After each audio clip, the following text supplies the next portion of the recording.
you act as if God is within you, your voice changes, your posture changes. You stop asking for permission to live with fire.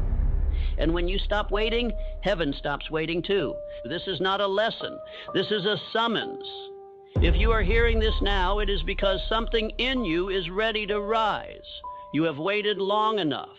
The silence you feel, the restlessness inside you, it is not confusion.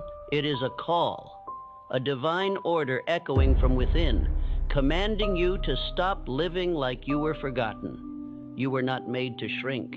You were not placed here to drift. You were sent, and the one who sent you does not apologize for power. The man who listens with reverence, who studies this again and again until it becomes his new law, he will not just change. He will become the living proof of purpose, sent with clarity, walking with power, and finishing what heaven began. Now listen. Because the moment you believe this truth, you will no longer walk as a man. You will walk as one who was sent. You have walked long enough pretending to be less than what you were sent to become. You have bowed long enough to fear.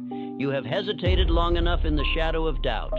But now the voice of purpose calls to you. And if you will obey what is about to be spoken, not just hear it, but obey it, you will never again be the man you were before this hour. Because what I'm about to give you is not motivation. It is law, not advice, instruction. It is the truth of who you are beneath the story, beneath the excuses, beneath the hesitation that the world has taught you to wear. And here is that truth. You were not made small. You were not sent here to drift. You were not placed on this earth to survive. You were sent with power.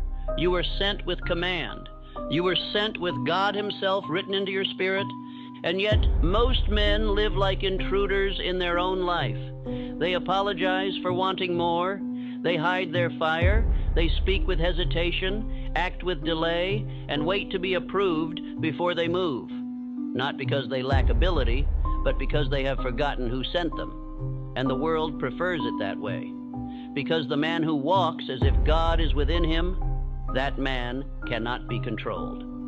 That is why this truth is not handed out in schools. It is not printed in the headlines. It is not celebrated in public. Because when a man begins to think as if heaven lives inside him, he becomes ungovernable by weakness. He no longer listens to the noise. He no longer waits for support.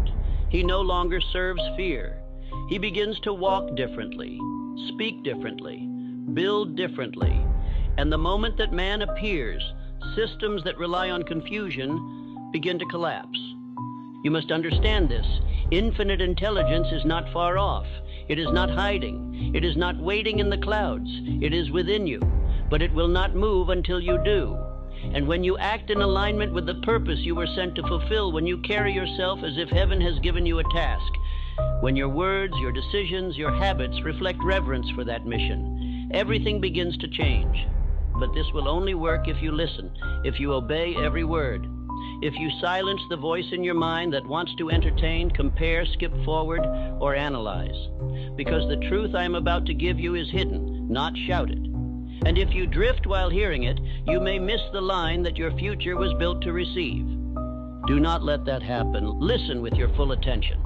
Study this as if your life depends on it, because it does. And do not hear it once. The wise man will return to this message again and again until it becomes him. Until the thought, God is within me, is not a phrase, but a fact. Until the posture of one sent becomes your natural stance. Until your identity is no longer uncertain, but etched in divine certainty. You are not here to survive. You are here to build. You are not here to wait. You are here to command. You are not here to ask. You are here to decide. And the moment you begin to act as if God is within you, you will no longer walk like a man. You will walk like one who was sent. Now we begin. You were not created to hesitate. You were not designed to wait.